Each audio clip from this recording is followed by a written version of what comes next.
Good evening, everyone. Welcome to our session 5 of our Backyard Chicken Flock Talk series. To ensure that we have a smooth transition tonight, we ask that you keep your microphones muted. If you've got any questions, please feel free to place those in the chat box at any point in time. At the end of the program, we will open it up for you to unmute yourselves and ask questions at that point in time as well. Again, this meeting is being recorded and it will be posted to the Tarrant County YouTube page. That link has been sent out to everyone. So this will be posted on that as well. But at the end of everything, and once all programs have been posted to that, I will make sure that that final link is sent out to everyone. Our speaker tonight is again, Dr. Greg Archer. And the topic tonight is chickens and your garden. So with that, I will turn it over to you, Dr. Archer. Okay. So tonight's topic kind of comes because I've been asked by several master gardener programs over the years to give a talk on chickens in the garden because everybody kind of thinks that that's a symbiotic relationship. I think it can work in some scenarios, but I'm going to go over that tonight. And because it's not as easy as just letting them, again, go out in your garden. Nothing's as simple as it seems. But kind of what I wanted to start off is because I know you guys had talked the first night that I was a part of it. I usually start off kind of doing a refresher on when we talk about housing of birds. We're trying to protect them from lots of different things like the weather, predators. Giving a place to lay their eggs, trying to have a good warm thing, trying to basically maximize the amount of eggs we're going to get out of them. I always show this picture as like that's not the greatest chicken coop in the world. It's pretty run down. There's lots of garbage and bushes and stuff for things to hide in, rodents, bugs, snakes, all types of stuff. So it's a little rusty. And this one's a little better. It's bigger. I mean, you don't necessarily have to be this big, but it does have not a lot of vegetation around it, most likely because the chickens ate it. But it does have a real sturdy foundation here that nothing can dig into to get into the birds when they're inside.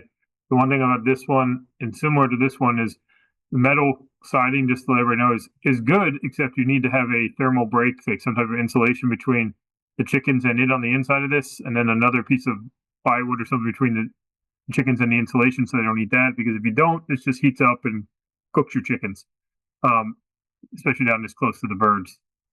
This one's a really nice one.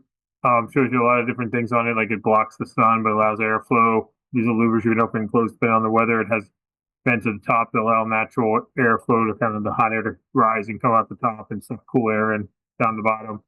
Lots of good stuff. Again, good size. Everything's sloped away and stuff like that. You don't have to build something this fancy, but it kind of gives you the ideas. These also work. Lots of people use these instead nowadays, buying them from online or from a feed store somewhere. These have little small cages. This is a bigger cage. Obviously, you keep less chickens in this one than you can in this one. This one, you let them run around your whole backyard. Let them go in at night. They may go into your garden or something like that, or if you're letting them just run around. But it gives them, again, a place to get in at night to get away from those predators and out of bad weather.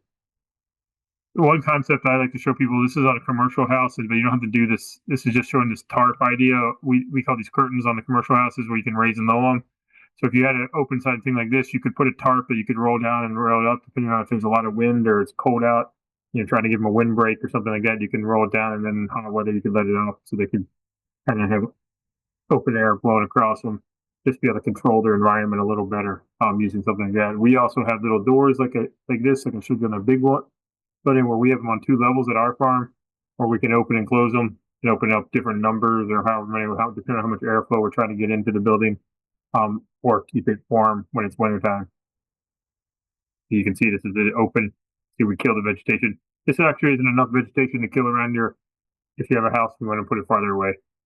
Probably about 4 feet if you could from the building, so that you're reducing the amount of bugs and stuff and rodents and things like that. They don't want to run out in the open. They'd rather hide in the grass. So if you have that. Again, location's important for that, where you're putting it. You want to have higher ground on the inside so that your water doesn't run into you to get bad feed problems to your chickens. You don't want it like this. You don't want to have water going in the inside where your coop getting all muddy. You want to keep it dry in here as much as possible so the chickens have some place to keep their feet dry and good. This is water. It could be from rain. This could also be from irrigation in your house, like sprinklers and things like that. You don't want it going into the pen. If you are going to have trees, you want a deciduous tree, a nice tall one that can shade the house but allow airflow. You don't want a lot of evergreen bushes and things like that right up there because it blocks the airflow. Doesn't do anything for they're short. Doesn't do anything for the sun. Gives rodents and wild birds, as we talked about last time, place to live. You don't want that. One last thing, I'm not last thing, but I'm kind of going over design of the houses because it's important when you're thinking about even with your garden where how you're housing your birds. But a rectangular shape is how we want to go with. You want to build rectangles because it allows airflow to go over the birds quicker and dissipate ammonia and other things and cool them down. You need to think, like I said, in summertime, you might want to think about having ventilation, some mechanical ventilation, maybe some box fans or something that are on a thermostat or a timer or something that you can cool your birds off when it's really hot weather out. You want to face that long axis, that rectangle east-west, because that's going to minimize the direct amount of sun hitting the long side of the building. And then ventilated house, as I mentioned, that's going to help with the natural ventilation of the winds blowing through there. Again, air is the main thing, and the reason we want air to do that is because two reasons. Air gets all that dust and moisture and ammonia out of your pens, but it also air is the only way you're going to cool your birds down for the most part. Yes, drinking cold water will help, but the main way birds cool down is by having air blow over them. See, that's the thing, and I showed you this picture already. Layer housing of any type is going to promote bird health, as we talked about last time with health. If you have a house versus just letting them free range all the time, you're going to be able to manage the birds more because you're going to have them more air. You can do it. It's going to promote egg quality if you're collecting eggs and selling them, because you're going to have a good nest box and keep them clean. They're not going to be laying eggs out underneath your tractor or your car or someplace else in the yard. And then you're going to reduce potential predation because if you can fortify against predators, then you're going to have a better chance. If they're out there running around in the yard, you can't stop a hawk from getting them. You can't stop a coyote or anything else from getting your birds if they're just walking around. But I know people want to do free range, so mobile structures work well, but you got to still think about how you're going to protect them from predators, how you're going to do bad weather, make sure they have nest boxes, they have feed and water. I show this picture because a lot of people build their own stuff. This is a bigger one someone built. Looks really nice. Saw driving down the roads of Texas. This is an actual picture from somewhere in Texas at one time. You can see they had basically a trailer bed that they built this structure on top of, and chickens were doing good. But then I went by a few weeks later after a big, strong windstorm had come through, and this thing had rolled throughout the pasture. That's why I said about highly recommend anchoring. You should probably put some type of T-post or something to try and stop it from going if the wind hit it, because this is basically a big sail. Solid structure here on the side, so it just gives it, if the wind was hitting it this way, just pushed it until it fell over and then just rolled it. Chicken tractors do work, and these are getting closer to what we're talking about for chickens in your garden or fertilizing stuff. This is way too many chickens for this little tractor. They're going to eat the grass down really fast. You'd be having to move this multiple times a day if you wanted to keep it from turning into a mud underneath it. When you do these kind of things, you need to make sure you have enough area to move it, and you're moving it frequently enough that they're not going to mow it, but you have enough area that the grass is going to grow back by the time you get back to the start line. One thing I will say about chicken tractors, this is from a book we got from an old ag published in 1951. Chicken tractors are not a new idea. Some people think, oh, it's a new concept. Oh, chicken tractors. Nope, this has been around since 1951 at least. This is a chicken tractor. This is a bigger chicken tractor on skids that pull around by a tractor around a pasture. This is one like that one I showed you where it's just a coop, so them to go into, lay their eggs on one side when you go in at night. Their feeders and waterers are out here, so they're running around. And see, there's some chickens here just running around the pasture all the time. Again, these concepts have been around for a long time. If you do have a mobile coop, you need to think, do you have enough land? As I said, you need to think about what you're going to do when it rains, if it's still hot outside. Anything to do with predators, because a lot of these mobile chicken coops are very easy for predators to lift up and get into. So you need to think about it. And also, if you're going to having baby chicks, you can't just put them in a chicken tractor. You have someplace warm until they get big enough and can go out in there and be on there. I created this little verse positives about it, or what concepts about each one. The main difference between a permanent house and a mobile house is that you're going to have to deal with the litter and shavings in a permanent house. Mobile, hopefully just getting all that manure out on your pasture or your yard. And then all the rest is mainly about you can control stuff. You can control things a lot better in a permanent housing, as I mentioned.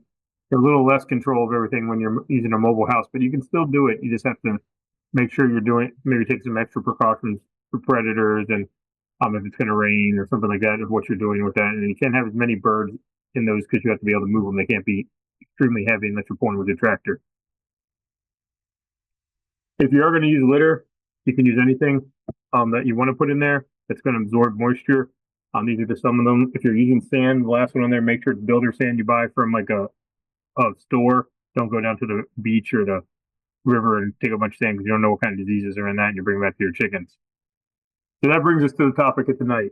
So chickens in your garden. Everybody kind of thinks it's going to be this great thing. Chickens just kind of going through there, eating your bugs, not doing much fertilizing your garden, doing a lot of good stuff. Some of that may be true, and we're going to go over that now. So why do they want to, everybody wants this? Maybe why you? Because you think it's free fertilizer, it's free pest control. You're going to eat the bugs that are bothering your plants. They could even be used for excess waste consumption. Like if your scraps from your garden, like, yes, it's not true. Some people want to use it to clean up your garden. So at the end of your growing cycle, let them go in there and eat all the leftover vegetation. Yes, they'll do that. Some people think about it before you put them in there and wire your garden so that they're going to be free soil tilling because they're going to go through and dig around and aerate your soil. Yes, they will do that. They will go through and dig up, and that all these things are true. All these can happen, but there's also some not so positive about some of the stuff because you put chickens in there, and we're going to kind of go over that. So, again, you can use this housing chickens with all the different types of housing I talked about, and some other ones we're going to go over here. But you can use it in all. You can use it with permanent housing. You can use them mobile housing, rotational gardening. We're going to go over portable housing, gardens, tunnels, and then free ranging as well. So this is a example of a rotational garden. So basically, you have a semi-permanent structure that's in the middle, and you build a garden on one side of it and a garden on the other side of it. So the first period, you're going to let your chickens live in this side where it's just dirt. They're going to go around and live there for a certain period of time, digging up the soil, aerating, and doing all that tilling that we're just talking about, putting their manure down, so they're fertilizing it while your crops are growing, and then you're going to harvest them on the other side. So once you've grown and harvested these crops, you then put the chickens onto that side and over here, and they're going to go dig up the old crop. They're going to first start fertilizing that side of the property. They're going to eat all that rest of the vegetation. And while you're doing that, you can plant your crops on the other side where they fertilized already and allow them to do that. The concept of this is you're keeping your chickens away from the crops that you're actually trying to grow, because if you put these chickens over here, they're going to eat all your new sprouts and everything else, and you never grow anything. So you need to keep them away. And that's one thing people don't think about is chickens are omnivores, so they eat anything. So they're going to eat your garden just as much as they're going to eat the bugs that are there as well. So again, the idea behind this is to rotate them back and forth, let them eat the waste stuff, and fertilize that area, and then keep going back and forth, kind of from period to period as you're growing between your growing seasons. Another concept is this idea of chicken tunnels. So again, you have a permanent structure where they're laying their eggs in, you have this little thing, but then you basically out of wire or something wire-like, you build little structures like this that allow your chickens to walk around, and then you can make it so they can go into parts where you're going to plant or you have already planted and harvested. So they can go into there and do the same thing we just talked about in the rotational growing. This protects them from predators, allows them to get out and kind of walk around and go through these little, depending on how much runs you give them, like these little mazes. But it keeps them away from your garden where you're actually actively have plants, keeping those plants safe from the chickens, but you're allowing, again, to use the manure from them and let them go and do this part here. You got to move your birds to the beds and the manure in the fall, or when your cover crops are growing. That's when you're going to let them do that. You're going to let them come in here in the fall, and otherwise you don't want them getting on with this. So you'd have to. It's almost like a rotational grazing, but you can build little cages around and have little phases where they're just getting in there, and you can still have spots of your garden where you're growing actively. Again, as I said, you can make them from welded wire, or whatever you can. Some people just make portable pens as well, so maybe not the tunnels here. They may just make this part, and then they put their chickens in there for a while, let them be in there digging around and then they put them back out to their coop or somewhere else, different times as well. If you are going to free range your birds, you're not going to be able to capture the chicken manure because they're just going to go wherever they want. This method, free ranging and letting them go in your garden wherever they want, is a risk to the plants, as I mentioned, because they are going to eat your plants, your garden. There's also the food safety, and I'll get into that a little bit here in a minute. Some people do this as pest management because they think that they're going to eat the bugs. The thing is they do eat the bugs, but they're not necessarily eating just the bad bugs. They're going to eat the good bugs, and then they're going to eat your plants too. So you got to be careful with how long you give them access to your garden. And then also, if you are letting them free range, you got to remember you are giving them predators access to your birds as well. So you may have to accept that you're going to lose birds to the hawks or something else, especially the hawks find thing. Your farm or your house, I should say. The one thing people don't think about is what they're going to do with manure from your chickens, and that's one thing when you're thinking about your garden. You need to have a manure plan. There are different ways you can do it, but direct application of your garden is not advised. It's because it's going to burn your plants. Chicken manure is really high in nitrogen. It will burn your plants. It's also the thing I mentioned about the food safety is anything that's you're putting that manure on is possibly going to get that salmonella or other bacteria that's in the feces from those chickens if you're just putting straight manure, straight fresh from your birds on there. Especially if you're eating vegetables that are not, and this goes to the free ranging your birds and letting them poop in your garden as well.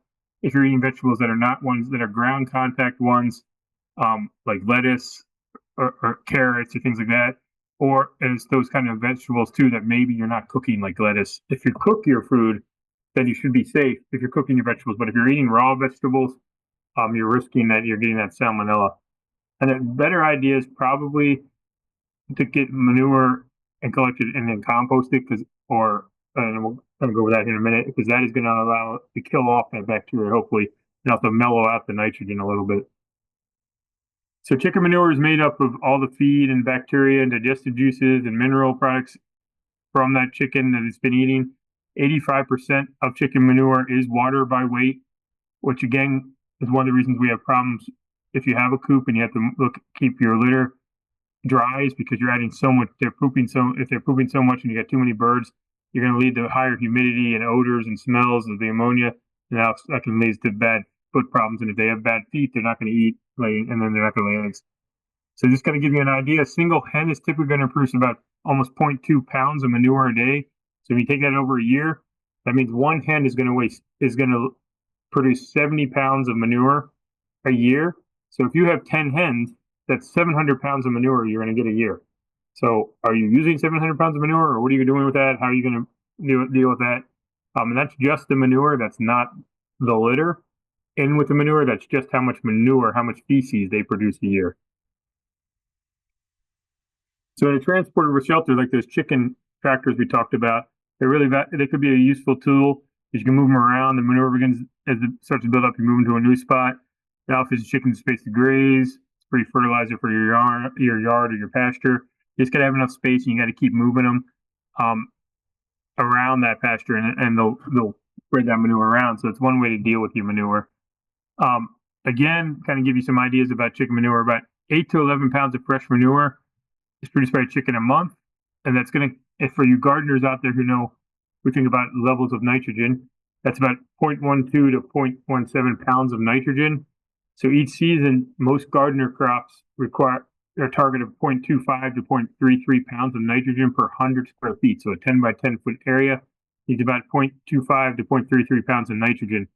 So one hen ranging on a 10 by 10 foot square area is going to deposit enough nitrogen to support healthy growth of your crops in just 8 to 10 weeks. So 2 to 2.5 months.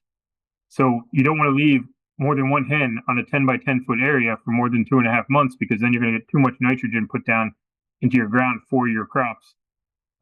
So you need to think about that. Again, how long you're leaving on those spaces and when you're moving them to a new area. And most people aren't just going to put one hen on 10 by 10 area. They're going to have a lot more hens probably walking around that area, so then you need less time. So if you're going to keep your hen in your portable pen or something like one of those chicken tunnels or like I showed you, or the rotational crop in a 3 by 10 foot, so 30 square foot bed, one bird is going to deposit a target amount of nitrogen in 3 weeks. So it's just one bird in a 3 by 10 foot area. You're likely to keep more than one bird at a time in your garden, so which requires you to monitor the amount of time you leave them there, as I said. So you'll need to keep 2 birds on a 100 square foot area for 5 weeks, 3 hens, same space for only 2 to 3 weeks. So the more you get there, the less time you want to keep them on that area. So you don't really need them on there a long time to put down the amount of nitrogen that you're trying to add to your ground there to help fertilize. Some of the fraction of nitrogen is going to be lost to the air through volatilization. You can prevent that if you want to keep it in the soil by mixing the soil as soon as possible after you've had your chickens on there, and by watering it if there hasn't been a lot of rain while your chicken's been out there, or by composting it. You can help retain that nitrogen. Some of the nitrogen will be slow release form, which is soil microbes you're going to break down gradually, and that's going to make it available later in the season or even the following year. So it will stay around a long time if it doesn't get used up by your plants. So also take that into consideration. Again, it's really high in nitrogen, but it also has a lot of potassium and phosphorus in it. Chickens excrete a lot of potassium and phosphorus. The high nitrogen balanced nutrients are the reason it's such a good manure. The high nitrogen basically can damage your plants if you don't compost it or let it mellow properly. And then it can kill your plants, again, as I mentioned, if you put it straight on there. So composting is probably the best way to add it to your garden. Again, when you're using fresh manure, it can have a lot of bacteria, as I mentioned. Generally, the rule of thumb with chicken manure to avoid that is you should allow 4 months or about 120 days between moving the chickens out of the garden and when you harvest. That doesn't mean when you plant. It means when you're going to harvest your garden, the vegetables out of that garden. It should be 4 months after you've basically stopped having the chickens on there. That allows it to minimize, again, the possibility of burning your plants because of too much nitrogen as well. So if you wait that 4 month period, it's going to be good enough nitrogen in there, but you're also going to hopefully have no bacteria left in the soil. It's basically a really good composting thing. If you add it to your existing compost bin, it'll do well and help do that. You can add things like leaves, grass, clippings, and the thing, and basically create a nice compost if you add chicken manure to it. The key to chicken manure composting, though, is you need to make it hotter. I think I'll give that in a couple slides. Than what normal like vegetable compost is, because you have to kill off that bacteria. Some people may just take their manure to the landfill, or you're going to compost it. There's a couple different ways to compost. One method that is called deep litter composting. So this is a kind of a picture of it over here. Basically, you start this by putting down about 4 inches of natural bedding, such as straw or shavings, and you're regularly going to stir up that bedding to prevent clumping, and continue adding more bedding until you get about 12 inches deep of bedding. And this step is when compost is going to actually start to actively begin. And then you're raising your chickens on this the whole time. So your chickens are living on top of this 12 inches, and they're basically pooping the whole time. You're mixing it. You're basically living on the compost heap. This method will release heat, so in the wintertime, it's going to help keep your chickens actually warm, because of that heat of the compost will actually keep them warm because it's producing that. It also will attract natural fly predators. So if you do this, you're going to have natural other things that will actually eat the flies and kill the flies. So that's one other benefit of this. And basically, again, you got to maintain that compost and prevent it from crusting, though. So you got to stir it regularly, either with a pitchfork, a rototiller, something like that, going out there and stirring it up, and not letting it get hard and crusty. You got to keep it nice and kind of fluffy and keep mixing it. And then you can actually take some of that, the deeper stuff down that has been composted for a while, and you can take that and add it to your other compost bin, or you can take it and add it to your garden even. As long as you don't want to take the fresh stuff on the top, you want to dig down a little bit and get that. Or you can use the traditional composting, like the 3 method bin, where basically you're slowly moving it from one to the next. If left untended, compost will be ready as fertilizer in about 6 to 12 months. If you are turning your compost, you can reduce that to about 4 to 6 months before you can use that kind of chicken manure compost to put on your gardens. So if you just leave it and let it go, it'll take about a year, half a year to a year, and but you can cut that down significantly if you're turning it. Some people want to use for their garden manure or compost tea. They're similar things, but basically manure tea is since fresh manure is about 3 to 4 times stronger than your average compost. That's why people really want to use manure instead of compost. Generally, compost tea is something that requires multiple uses to show an effect. So people will like to use the manure tea. But again, manure tea comes with a food safety risk because you haven't killed off that bacteria. So you may be adding the bacteria even in the liquid onto your plants. So to make manure tea, you're basically going to fill a burlap sack with manure, weigh it down with a couple of bricks or a large rock or something. You're going to place that in a large plastic trash can, fill it up with water. Again, it can be messy to do this, but you can reduce your wait time to just 3 to 4 weeks for using it. It yields about a nutrient pack. You're basically using the brine, this liquid, the water that's now outside of that little burlap sack. That's what you're going to be putting onto your garden soil or watering individual plants, because it's going to give all that nutrients without actually having to put the manure straight on there. You're basically making a tea, as it's called. Compost tea is the same thing, except you're going to use a burlap. You can put compost instead of straight manure into your burlap sack, weigh it down, and let that do the same thing, and then use the water that's produced from that to put onto your garden or your plants directly.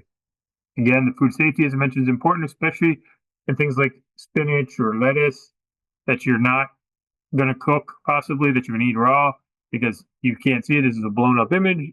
The microscopic with all these little bacteria growing on here, on this leaf here, and a lot of that might be salmonella. And if you're not, you could be eating that. So if you're not washing it, and you're not, even if you're washing your meal, still get some of that. If you're not cooking it, especially, you may be getting it, especially if you're using manure or manure tea. So again, food safety wise, compost will be safer. If you are going to compost, because it has a lot of different bacteria in it, you need to get the temperature. So you need to use something to test the inside of that, how hot your compost is getting. It needs to get between 140 to 160 degrees to kill most of the pathogens that could hurt you. Again, whether it's composted or aged, manure should be applied no later than 90 days prior to harvest of non-ground contact crops like tomatoes that are trellised up, or cucumbers or peppers, things that are off the ground. And as I mentioned before, 120 days for anything that's touching the ground, things like lettuce, strawberry, carrots. Anything that's going to touch the ground, 4 months. Anything that's off the ground, 3 months. If you want to be safe, just make it all 4 months, because that way, hopefully, bacteria won't be there.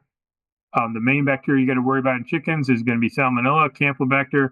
There's protozoas, this Cryptosporidium that can also be there on them. You see this, you may get E. coli on it. This shows 0, but it's feces, so there's probably going to be E. coli. Could be a little bit of Listeria on there.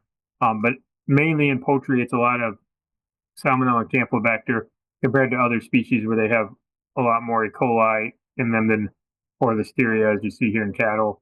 There's a little higher, different numbers, but chicken manure is mainly going to be these 3. Again, showing that here, mainly Salmonella and Campylobacter ones. The reason I say that the 4 months comes into play is if you look at how long Salmonella lives, Salmonella in the soil can live all the way up to almost 200 days. And the water can live almost 200 days. And the manure itself, it can live over 200, up to almost 250 days. Campylobacter is about 60 days, it can live in all 3 of those.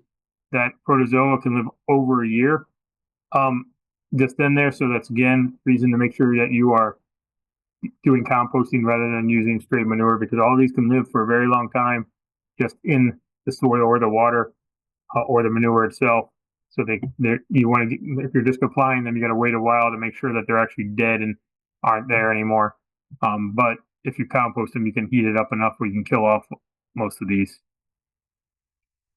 So for safety, I would say only use composted or aged manure you've left around for a long time. And unless it's applied the fall before you're planting. So you've taken a long time, you've let it give a long layout period before you're putting plants on it. You should always wear gloves when handling so that you're not exposing yourself to, and then always wash your raw vegetables thoroughly before eating them. Don't just eat them straight off the ground. Pick a lettuce leaf and eat it because you never know, especially if you're using manure of any type to fertilize. This is kind of where we get into the environment stuff a little bit. Most of your backyard chicken stuff, you're not going to have problems with polluting the water, hopefully the waterways, but one way you can is with your compost storage. Liquid runoff should not be allowed to stand or pool or pile or drain anywhere, especially if you live close somewhere where there's a pond or stream, but also you don't want it to run off into your garden and your vegetables in it, or where the children are playing for that matter. You don't want your compost runoff to be going into your yard where your grandchildren or your kids are out there playing in their bare feet or touching the ground with their hands, because then they're just touching salmonella and things like that and then touching their faces. Again, laying hen's going to produce in total litter. We talked about manure before. About as you see, about about a cubic foot of litter every 6 months. So which means a flock of 10 birds is going to put about 3/4 of a cubic yard per year. So if you're thinking about how you'd store that to give you a visual, this is going to create a pile from 10 hens about 3 feet long by 3 feet wide by about 2 feet high of litter. If you compost that much, you can reduce its volume by about half over time. So it'll start to kind of shrink down and lose its volume. But that's a decent amount from 10 hens. If you think about that, 3 feet long by 3 feet wide by 2 feet high, that's quite a bit of litter that you're going to get from 10 heads in a year that you're going to have to deal with no matter what. So one best way to probably do that is to make a compost pile and use it for something. And that'll help reduce it and then give you another purpose for all that litter. Mentioned at the beginning, people like to use chickens for garbage disposal. Yes, they're great for that. They are omnivores. They will eat. People give different treats or things like that. They will eat all your table scraps. They will eat vegetables. They will eat meat. They'll eat whatever. But make sure, as we talked about the nutrition a few talks ago, you got to have proper nutrition. They're going to love all this stuff, but make sure you give them a good quality layer feed too. Don't think that your chickens are going to survive off of your table scraps and be able to lay you eggs consistency or be healthy for that matter consistently. This is more of a snack or a treat or enrichment for them to give them something to do. The pest control, chickens are great about eating bugs, as I mentioned. One chicken can easily debug about 120 square foot a week. So it's a 10 by 12 foot area. They will eat all the bugs in that in 1 week. They're going to thrive on all types of insects, beetles, eating the grubs. They're going to snap up anything that moves on the surface, scratch down under the ground all the way more than 6 inches into the ground, and to search for grubs and eat those. Chickens can be picky, but they also don't discriminate between good bugs and bad bugs, as I mentioned earlier. They're going to eat whatever bugs they get. So if you have ladybugs or something that you're trying to have out there to help eat your aphids or something, they're going to eat all those ladybugs too. And they're going to eat your plants at the same time, as I mentioned. So that's the other drawback, is while they're eating bugs, they're also going to eat your plants. They're not just going to be like, I'm only eating bugs. So that's the thing about that. Some other pitfalls with chickens in your garden: they will eat any freshly sown seeds that you plant. So if you're trying to start some stuff on your garden, don't let your chickens out there because they're going to eat that. They're going to pull up newly sprouted seedlings as well. They're going to create a dust bath in your if you have tilled your soil and you've made it nice and fluffy, they're going to think that's great, and they're going to go dust bathe in it. And then what that does is they throw the dust all over the place, and they're going to smother any vegetation that is growing. They're going to throw the dirt on top of it and smother it and kill it. They also are really good at stripping certain plants of their leaves and flowers. They like to eat those, so they'll strip them all off, and then there goes your flower garden, or there goes your vegetables or other things, leaves and things like that. They strip them all off. But some people want to create an actual chicken garden, so they want their chickens to have like things. So that if you're wanting to just plant a special garden because you're not going to eat it, but you want to give a spot for your chickens to just go out there and naturally just eat it all, here's a list of things that chickens love to eat. But this is also just to let you know. So if you're growing any of this stuff, they're also going to love to eat it. They will eat all these different types of vegetables and love them very much. They'll eat all these herbs. So they like these fruits. They like a lot of different berries. Of course, they like grains and seeds because that's what we feed them. So they'll eat corn, wheat, oat flour, sunflowers. They'll eat all these different things. So if you want to plant all this stuff in the garden, you can let them have at it. But also, again, if you are growing this stuff, they're going to want to eat it because they like to eat all these different things. So just be aware that your chickens will eat it just like you will. Again, when I talk about manure runoff, chicken manure is especially damaging to waterways. It's not so much for the backyard chicken people, but commercial flocks. We have a lot of chickens, and when we spread poultry litter on the crops, because it contains 2 to 4 times the nutrients of other manure types, so that nitrogen and phosphorus can lead to lots of problems in the water, causing algae blooms and killing fish kills and things like that. So that's one of the problems with that. So again, if you can control the runoff, do that. It's not as bad again for you guys. But if you do live near a waterway area, take extra. Don't let it go wash off your coop or your manure piles or your compost piles and be leaching into like the local creeks and stuff, because that just isn't a good idea. Land applied manure also can do that. So if you are using it like in your patch or something, be aware of the runoff for that. And also if you are spreading manure, be aware of any local regulations on how you do that, or if there's anything against using chicken manure in your area. Again, proper management is important for controlling disease, odors, and flies as well. It's again mainly a problem for large scale. Small operators do contribute, but it's not as big a deal. Most city ordinance are going to restrict the number of birds you guys are allowed to have anyway. So it's really rare for any urban center to have a lot of problems near the reservoirs. Dramatically reduces environmental pollution from backyard flocks. It's not a big deal. I like to say, if you have a bunch of dogs in your backyard or other animals, they're probably contributing more to the waterway pollution and issues of runoff. In the state of Texas, the biggest issue we have with our waterways is the feral pigs, because they defecate like crazy into the waterways, and that's what's spreading more bacteria and more issues and polluting our waterways than any other thing. It's not really our chickens or our cows or things like that. It's the wild pigs. One thing I throw up here, this is from another state. At one point, they were thinking about this ordinance of trying to think we don't have anything like this here in Texas, thank God, right now. But they were thinking of making people get an annual license just to have chickens. And then they were saying you're only going to be allowed to have 1 chicken per 0.05 acres.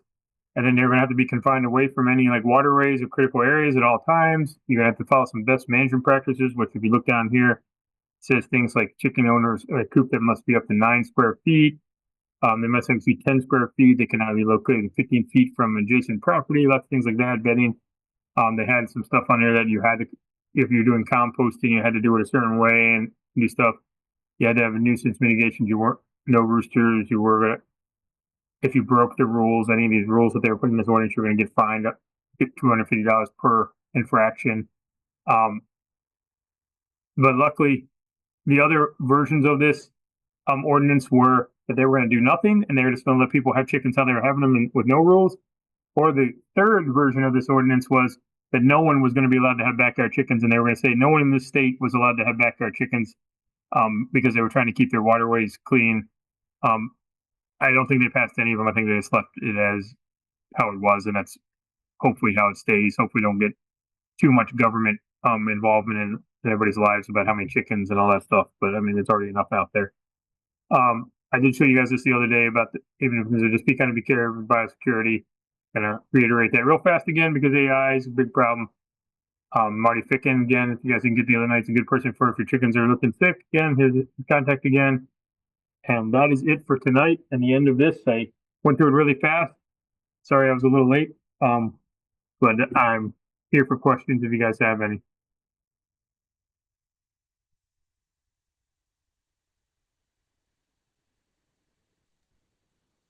Feel free to go ahead and unmute yourselves if you've got any questions.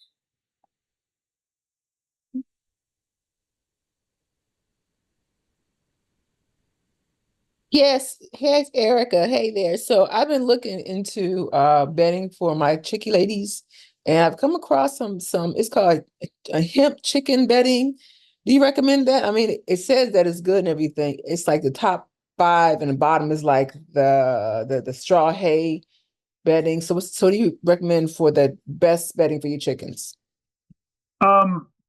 I'm sure hemp works well. It's mainly about how much, if it's going to absorb moisture. If people, I mean, you could use pelleted newspaper, you can use wood shavings, anything will work as long as it is absorbs the moisture, because that's basically what the purpose of the bedding is. So if the hemp is going to, if it works well and it absorbs it, that's fine. I mean, I know I had a person come to me from a company, people were actually trying to start feeding hemp to chickens too. So, because it has some nutrients. So even if they eat it, it might actually be good to them if that aspect of it too. So it's not going to hurt them. So hemp might actually be a good, I haven't ever used it myself. But if it absorbs moisture well, then it's going to be a good source, and it's probably a lot more renewable than saying using wood shavings.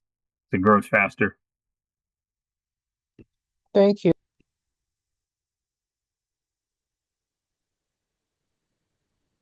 Along those lines, Dr. Archer, I've got a question for you. I have found and been using coffee grounds for bedding as well, and I've noticed that it has actually helped with some fly control, and I've just been mixing it with pine shavings. Have you heard of that helping anywhere as well or not? Yeah, I've heard people using that coffee because with even for odors and stuff, because then sometimes it helps keep the odor down. It's all about, again, like if it helps absorb the moisture, that's all you're trying to do with any bedding. It's not going to hurt the chickens. But yeah, I've heard about. You're not the first person I've heard who said they've used coffee grounds or mixed it in with other stuff. That had some benefits, because the fly stuff I haven't heard, but I wouldn't be surprised if it would help keep flies down as well, because it's going to help keep the litter drier and keep ammonia down. The smell of the ammonia down too as well, from what I've been heard from people. Just got to have a lot of coffee grounds. You must drink a lot of coffee. Actually, no, there are some feed stores that are carrying it in about a 35 pound bag, and it's just used coffee grounds. Yeah, and I think a lot of people are trying to find alternative bedding, just because the traditional pine shavings and wood shavings they're not super cheap, because obviously we've got to grow trees and chop them up and do all that. But if anything will, like I said, anything that'll absorb it, some people use, depending on where you're at, like the industry will use rice hulls to do that. They'll use different things like byproducts like that, things just to absorb anything will absorb moisture.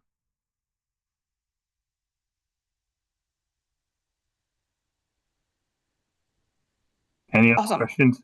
I saw some people already left, so there's only a few of you left here.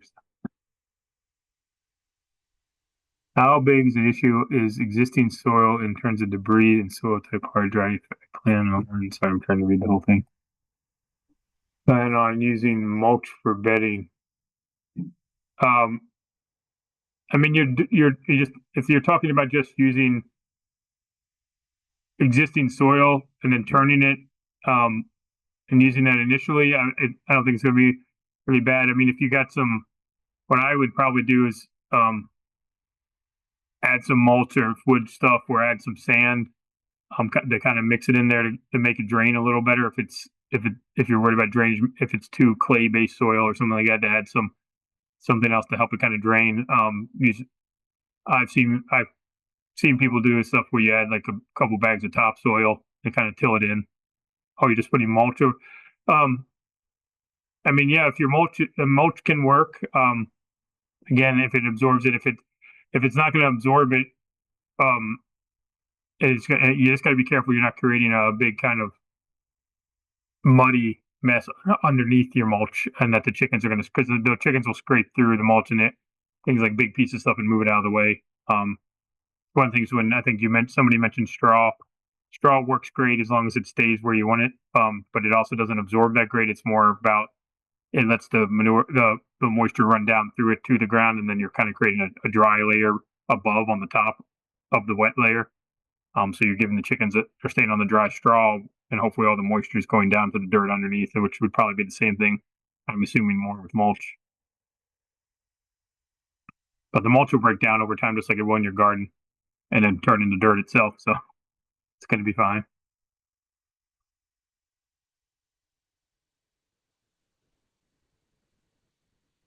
One thing I've heard about, since we're talking about bedding, people sometimes ask about cedar, and chickens. There's no research on it. I've heard lots of people raise bird on cedar shavings or cedar sawdust and stuff. The one thing people have questioned is because it has that aromatite. The reason we like cedar because it has that thing that keeps bugs away. Whether that some people think that maybe that can cause respiratory issues in poultry. I've never seen any research or anything proving that, but some people say that. So if you do use something like a cedar or something like that, just keep an eye on your birds, and if they start having some respiratory problems or something, it might be that it's the bedding you have them on. Any other question? If not, guys, if you think of something, you always email. Well, thank you, Dr. Archer. This has been, these last 4 sessions have been very informative, and thank you for everybody that has joined us for these 5 sessions. Like I stated at the beginning of the program, this has been recorded. Give me a little time and I will get this video edited and posted on the Tarrant County YouTube page. I will send that link out to everyone as well. So be looking for an email with that for the last links moving forward. So again, thank you, everybody. Dr. Archer, thank you again for that. And with that, we will conclude the program series.